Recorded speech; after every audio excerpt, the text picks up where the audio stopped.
பிள்ளைகளே, உங்கள் யாவரையும் ஆண்டவராகிய இயேசு கிறிஸ்துவின் நாமத்தில் வாழ்த்துகிறேன். મારા પ્રિય ભાઈઓ બહેનો, હું આજે તમને ઈસુ ક્રિસ્તુના નામમાં સલામ કહું છું. இந்த மாலை வேளையிலும் கூட આ સાંજના સમયમાં પણ கர்த்தர் நம்முடைய வாழ்க்கையில் நல்லவராகவே இருக்கிறார். પ્રભુ આપણા જીવનમાં ઉત્તમ અને વિશ્વાસુ યોગ્ય પરમેશ્વર છે.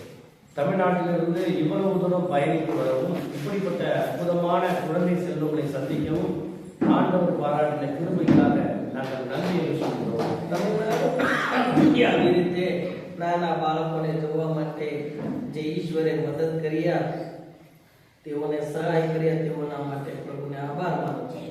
இந்த உலகத்துல எங்கெல்லாம் சிறு குழந்தைகள் இருக்கிறார்களோ அவர்களெல்லாம் நமது ஆண்டவருடைய சாயலை தரித்திருக்கிறார்கள் என்பதை நினைத்துக் கொள்ள வேண்டும். આ જગતમાં ગમે જેટલા નાના બાળકો હોય તેઓ વિશે આપણે કહેવાની વાત આ છે. પવિત્ર શાસ્ત્રમાં લખ્યું છે તેઓ પ્રભુ પરમેશ્વરના તેઓના રૂપને તેઓ ધારણ કરેલા છે. சிறு குழந்தைகள் ஏழை வீட்டிலே பிறந்தாலும் பணக்கார வீட்டிலே பிறந்தாலும் அவர்கள் தேவனுடைய சாயலை தரித்திருக்கிறார்கள் என்பது உண்மை. નાના બાળકો તે ભલે તેઓ ગરીબના પરિવારમાં જન્મેલા હોય કે ધનવાનના ઘરમાં જન્મેલા હોય, નાના બાળકો તેઓ પ્રભુ જેવા જ છે. இந்த உலகத்தில் தேவனை தவிர ஏழைகளின் மீது, திக்கற்றவர்களின் மீது, விதவைகளின் மீது, கைவிடப்பட்டவர்கள் மீது அக்கறையும் கரிசனையும் கொள்பவர் வேறு யாரும் இல்லை. તે ઈશ્વરના જેવા, પ્રભુ ઈશ્વરના જેવા જગતમાં દીન ઓર દરિદ્રી અને વિધવા અને એકલા જે સામાન્ય લોકોના ઉપર કૃપા કરનાર, રહેમ કરનાર બીજા કોઈ દુનિયામાં છે નહીં. பரலோகத்தில் இருக்கிற நம்முடைய பிதாவாகிய தேவன் இரக்கத்தில் ஐஸ்வர்யம் உள்ளவராய், தயவில் ஐஸ்வர்யம் உள்ளவராய் இருக்கிறார். આકાશમાં રહેનાર આપણા બાપ છે તે પ્રેમ અને દયાથી ભરપૂર છે. நமக்கு இன்னது தேவை என்பதை அவர் ஏற்கனவே அறிந்து வைத்திருக்கிறார். આપણને આ વસ્તુ જોઈ છે એમ કરીને પ્રભુ અગાઉ જાણનાર દેવ છે. ஆதலால் உங்களுடைய தேவைகளுக்காக கலங்கி நிற்காதீர்கள். માટે તમારા જીવનના જરૂરિયાતો વિશે મન દુઃખી થવાનું નહીં. உங்களுடைய தேவைகளை தேவன் ஆச்சரிய விதமாய் சந்திப்பார். તમારા જરૂરિયાતોને ઈશ્વરે આશ્ચર્ય રીતે પૂરા પાડશે. அன்பான சிறு குழந்தைகளே, મારા પ્રિય નાના બાળકો, உங்களோட தான் நான் பேச போறேன். હું તમારા સાથે આ વાતો કરું. கொஞ்சம் காது கொடுத்து ஒரு 2 காதை கொஞ்சம் என்கிட்ட கொடுத்து கேளுங்க. તમારા બંને કાન દઈને તમે આવા વચનોને સાંભળજો ઘણી વારમાં. உங்களுக்காக ஒரு வேத வசனத்தை வாசிக்க விரும்புகிறேன். તમારા બાળકો માટે એક વચન હું વાંચવા માંગુ છું. 1 சாமுவேல் 2ஆம் அதிகாரம் 26ஆம் வசனம். પહેલા સામુએલ 2જો અધ્યાય વચન 26માં લખ્યું છે. சாமுவேல் என்னும் பிள்ளையாண்டானோ பெரியவனாக வளர்ந்து கர்த்தருக்கும் மனுஷருக்கும் பிரியமுண்டாக நடந்து கொண்டார். त्या વચનમાં લખ્યું છે, પહેલા સામુએલ 2જો અધ્યાય વચન 26માં લખ્યું છે, બાળક સમુએલ મોટો થતો ગયો અને યહોવાની તેમજ માણસોની કૃપા તેના પર હતી. நீங்க இப்ப எப்படி இந்த திருச்சபையில உட்கார்ந்து இருக்கிறீங்களோ அதே போலதான் இப்போ நீங்க ஞாயிற்றுக்கிழமையோ சனிக்கிழமையோ சர்வீஸுக்கு வரீங்க, மற்ற கூட்டங்களுக்கு வரீங்க. ஆனா சாமுவேல் அப்படி இல்லை, எப்பொழுதுமே தேவனுடைய ஆலயத்திலேயே இருந்தார்.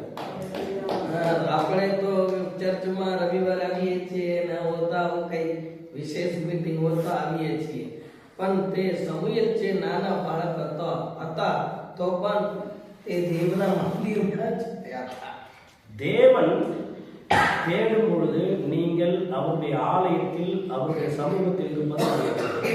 પ્રભુ તમને શોધ કરીને તમારા પાસે આવે ત્યારે તમે દેવના સન્નિધિમાં રહેવાનો તમારા માટે જરૂરી છે. பாருங்க, இந்த மாலை வேலை நீங்க வந்த உடனே ஆண்டவர் உங்களுக்கு கிறிஸ்துமஸ் பரிசாக ஒரு சொட்டரை கொடுத்துட்டாரு.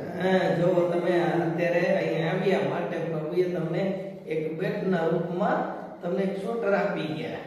உங்க முகத்துல எல்லாம் சந்தோஷத்தை பார்த்தா ஒரு 1000 வாட் பல்பு எரிஞ்சா எப்படி இருக்குமோ அந்த மாதிரி இருக்கு. તમારા મુખમાં જે આનંદ છે અત્યારે એ જોવાથી મને એમ લાગે છે કે 1000 વોટની લાઈટ જેમ જલે તેથી જે મજવાલા મળે તેમ મને લાગે છે. 1 மணி நேரம் தேவ சமூகத்துக்கு, தேவனுடைய ஆலயத்துக்கு வந்ததே இவ்வளவு பெரிய அற்புதம் அப்படின்னா எப்பொழுதுமே கர்த்தருடைய ஆலயத்தில் இருந்த சாமுவேலுக்கு ஆண்டவர் எப்படிப்பட்ட அற்புதங்களை செஞ்சிருப்பார் நினைச்சு பாருங்க சிறு குழந்தைகளை. જો કે આપણે કલાક બે કલાક દેવના ઘરમાં આવીને જઈએ છે, આપણને આટલું બધું આશીર્વાદ પ્રભુ પૂરા પડે. તો સમયલ છે દેવના ઘરમાં જતા કેટલા વર્ષોથી તેને પ્રભુએ કેમ કરીને એને આશીર્વાદ દીધો હોય.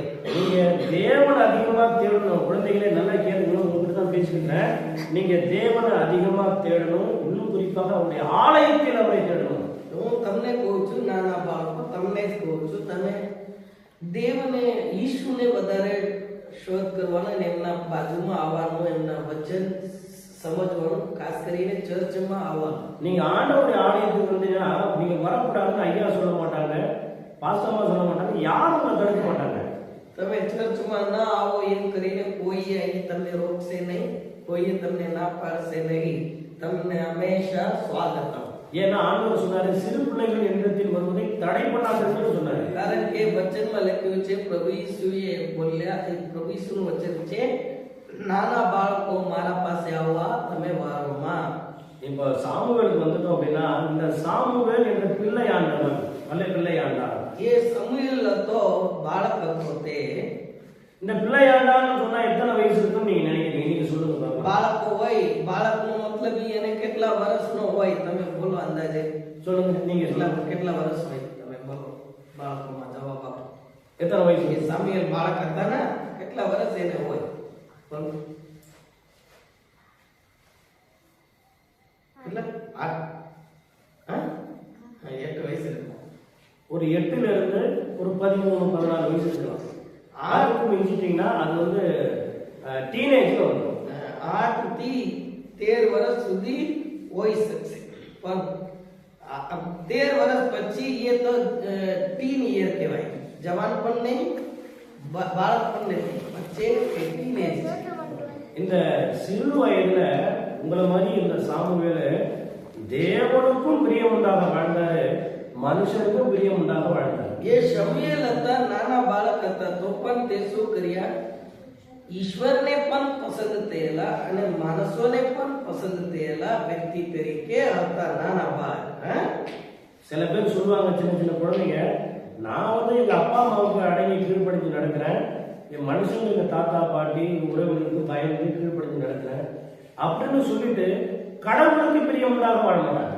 ઘણા બાળકો છે, હું તો મારા મમ્મી પપ્પા જેમ કહે તેમ જ જીવું અને મારા દાદા દાદી જેમ બોલે તેમ જ કરું એમ કરે, પણ દેવ પ્રભુ જેમ પસંદ કરે એમ તેઓ કરે ને. ઈશ્વરનું ભય તેનામાં તેઓમાં ન રહે.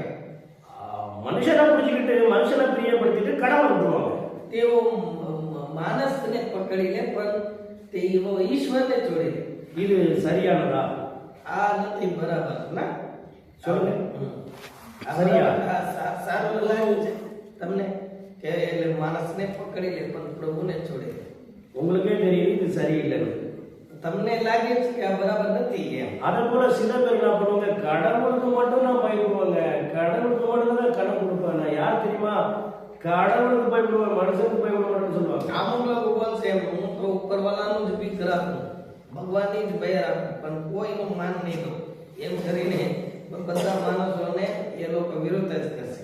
சில பேர் பாருங்க, என் பாதைகள் என்னுடைய வழிகள் என்னுடைய பழக்க வழக்கங்கள் கடவுளுக்கு தெரியும், கடவுளுக்கு பிரியமா வாழ்ந்தா மட்டும் போதும், எதுக்கு இந்த அப்பா அம்மாவுக்கு பிரியமா வாழணும், எதுக்கு போதகருக்கு பிரியமா வாழணும், எதுக்கு உறவினர்களுக்கு பிரியமா வாழணும்னு கேட்பாங்க. અમુક બાળકો એમ બોલશે કે ના, અમુક લોકો એમ કહે છે હું તો ઉપરવાળાનું ભીખ રાખું છું, મને નથી કોઈ મમ્મી પપ્પા, નથી કોઈ પાસ્ટર, નથી કોઈ ભાઈ બહેન, હું કોઈને માનતો નથી, હું તો ઉપરવાળાનું ભીખ રાખું છું, એ એમને મારે ખબર છે એમ કરીને ઘણા ચાલતા હોય. நீங்க சில பேர் சிரிக்கிறதுனால நான் கண்டுபிடிச்சிட்டேன், நீங்க கடவுளுக்கு மட்டும்தான் பயப்படுறீங்க, அப்பா அம்மாவும் எழுத்து பேசுற மாதிரி எனக்கு தெரியும்.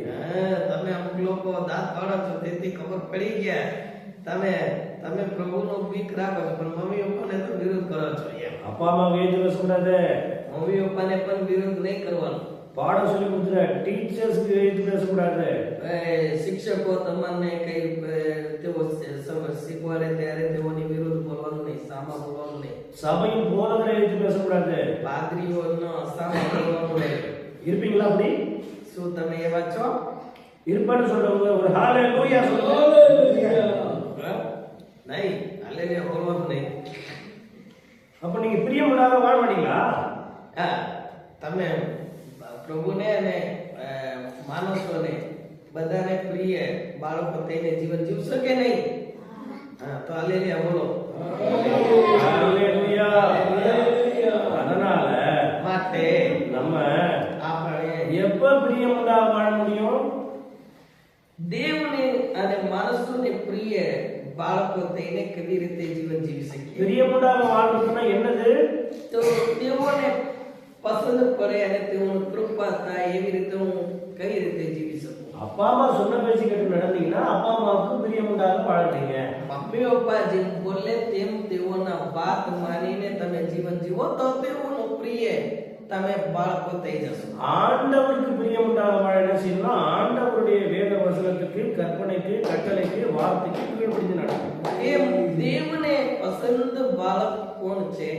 તે દેવના વચનમાં શું લખ્યું છે એ વાંચે અને સમજે અને પ્રચાર દ્વારા સાંભળે અને એ પ્રમાણે પોતાનું જીવન જીવે. உங்கள சில குழந்தைய நான் பார்த்தேன். இந்த குழந்தைங்க 10 வசனம் 15 வசனம்லாம் மனப்பாடமா சொல்றீங்க சின்ன வயசுல. அதுக்காக நான் ஆண்டவரை துதிக்கிறேன். તમારામાં અમુક બાળકો છે, તમે રવિવાર આવીને 5 વચન 10 વચન અમુક લોકો 15 વચન પણ તમે યાદ કરીને મોડે તમે બોલો છો. તે હું જોઈને પ્રભુને બહુ આભાર માનું. உங்களுக்கு ஒரு ஆச்சரியமான காரியம் சொல்லி நான் முடிக்கிட்டா? તમારા માટે એક આશ્ચર્ય વાત એ કહીને હું આ વાતને ખતમ. எத்தனை பேருக்கு ஜோஷுவாவும் ஜெரேமியாவும் தெரியும்? કેટલા બાળકોને જોશુઆ જેરેમિયા તમે ઓળખો છો? કેટલા લોકો? எந்த ஜோஷுவா எந்த ஜெரேமியா? કયા જોશુઆ કયા જેરેમિયા? நம்ம ஜோஷுவா நம்ம ஜெரேமியா. આપણા જોશુઆ આપણા જેરેમિયા. இந்த ஜெரேமியாவும் ஜோஷுவாவும் நம்ம பாஸ்டர் ஐயாவுடைய பசங்க. આ જેરેમિયા જોશુઆ છે પાસ્ટર સાહેબના દીકરાઓ છે. எனக்கு இந்த பாஸ்டர் ஐயாவை விட அவங்க 2 பசங்க தான் ரொம்ப பிடிச்சிருக்கு. મને આ પાસ્ટર સાહેબ કરતા એમના 2 દીકરાઓને બહુ પસંદ. ஏன் தெரியுமா? શા માટે? அவங்க 2 பேரும் તેઓ 2 பைபிள்ல முழு புத்தகமும் இங்கிலீஷ்ல சொல்றாங்க. તે આખા એક પુસ્તકને તેઓ અંગ્રેજીમાં મોઢે બોલે છે. குறிப்பா இந்த 2 பசங்களை பார்க்கும்போது என்னுடைய வாலிப வயதை எனக்கு ஞாபகம் வருது. આ બંને દીકરાઓને જોઈને મારા જુવાનીમાં હું કેવા હતો તે મને યાદ આવે છે.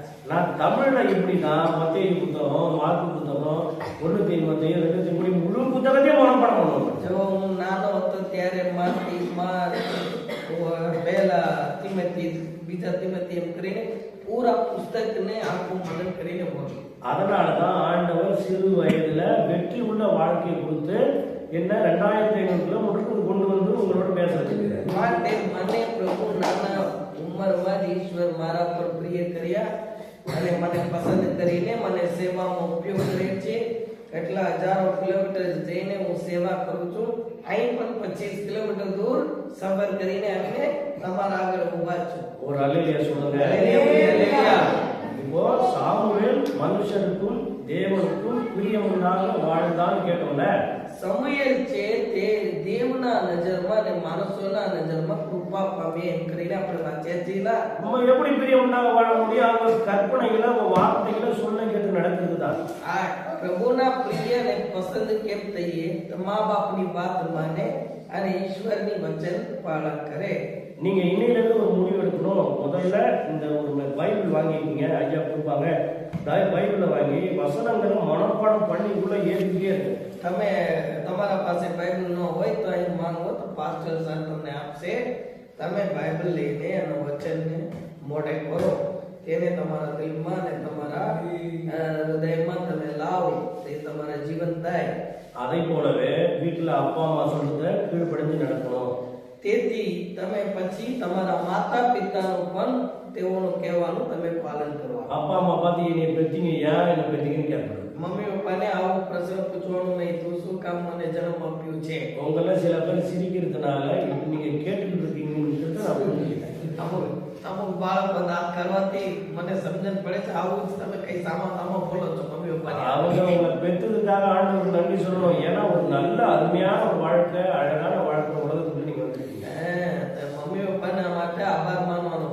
કારણ કે તેઓ જન્મ આપ્યા તેથી આવા એક સુંદર દુનિયામાં તમને જીવન જીવવાની ઈશ્વરે એક તક આપી છે.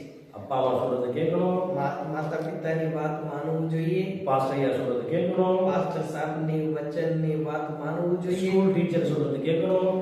જે શિક્ષકો જે અભ્યાસ શીખવાડે છે તે પ્રમાણે કરવું જોઈએ. இதெல்லாம் நீங்க சரியா பண்ணா தானாகவே ஆண்டவர் சொல்றதை நீங்க கேட்பீங்க.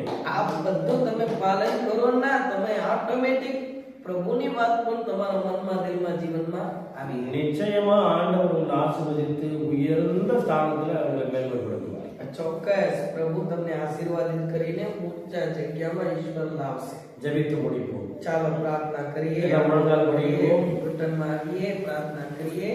பரிசுத்தமுள்ள எங்கள் நல்ல பிதாவே, પવિત્ર પિતાજી, இந்த அற்புதமான மாலை வேளையில આ સુંદર સાંજના સમયમાં உம்முடைய சமூகத்தில் வந்திருக்கிற சிறு பிள்ளைகளை எல்லாம் நீர் ஆசீர்வதிக்கிறதும் તમારા જીવનમાં આવેલા નાના બાળકો દરેકને આશીર્વાદ કરો. இயேசு கிறிஸ்துவானவர் ஞானத்திலும் கிருபையிலும் தேவ தயவிலும் மனுஷ தயவிலும் அதிகமாய் விருத்தி அடைந்து பெறுகிறது போல இந்த பிள்ளைகளும் விருத்தி அடைந்து பெறுகின்றோம். જેમ દેવના વચનમાં લખ્યા પ્રમાણે પ્રભુ ઈસુ માનસના આગળ અને દેવના આગળ જ્ઞાનમાં અને કૃપામાં જેમ તેઓ વૃદ્ધિ થતા ગયા તેમજ આ બાળકો પણ તેઓ તારા જોરમાં એમ જ વૃદ્ધિ થતા જાય. இந்த பிள்ளைகளை எல்லாம் ஆண்டவரே நீர் ஆசீர்வதித்து வல்லமையான மிஷனரிகளாய் மாற்றி இவர்கள் மூலமாய் ஒரு கூட்டத்தை நீர் ஆதாயம் செய்யும்படியாக ஜெபிக்கிறோம். આ લોકો પણ આવનાર દિવસોમાં પોતાના જેમ બીજાના ઉપર દયા કરે અને બીજાને પ્રભુજી ભલા કામ કરનાર તારા સેવકો બનાવો. தேசத்தின் தலையெழுத்தை மாற்றி அமைக்கிற உன்னதமான பதவிகளிலே ஆண்டவரே உடைய பிள்ளைகளை நீர் வைக்கும்படியாக ஜெபிக்கிறோம். પ્રભુ દેશમાં સારો સેવા કરવા માટે પ્રભુ મોટા પદવીમાં અધિકારમાં બાળકોને લાવો. இரவில் உண்டாகும் பயங்கரத்துக்கும் பகலில் பறக்கும் அம்புக்கும் இருளில் நடமாடும் கொள்ளை நோய்க்கும் மத்தியானத்தில் பாழாக்கும் சங்காரத்துக்கும் அந்த பிள்ளைகளை விலக்கி மீது பாதுகாத்துக் கொள்ளுங்க ஆண்டவரே. પ્રભુજી જે રાત ને દિવસ અને જે સાંજના ને જે મધરાતે જે કઈ આપત્તિ વિપત્તિ ને વેદના જે પ્રભુજી અગ્નિરૂપ તીર છે ને સાપ ને બીજો છે એવા જેવા વિપત્તિઓથી તેઓને બચાવો ને રક્ષણ કરો પિતા. ஊழியக்காரர்களாய் நாங்கள் நிறைந்த மனதுடன் સેવકો થઈને અમે પૂરા મનથી பிதா குமாரன் பரிசுத்த ஆவியின் நாமத்தில் உடைய பிள்ளைகளை வாழ்த்தி ஆசீர்வதிக்கிறோம். પિતા પુત્ર પવિત્ર આત્માના નામમાં તમારા બાળકોને આશીર્વાદ દઈએ. இயேசு கிறிஸ்துவின் ரத்தத்தை அவர்கள் மேல் பூசுகிறோம். ઈસુ ક્રિસ્તુના રક્ત તેઓના ઉપર છાંટીએ. இயேசு கிறிஸ்துவின் நாமத்தில் பிதாவே. ઈસુ ક્રિસ્તુના નામમાં પિતાજી. ஆமென். બધા આમેન કહીએ. આમેન. கர்த்தர் உங்களை ஆசீர்வதிப்பார். પ્રભુ ઈસુ તમને આશીર્વાદિત કરે.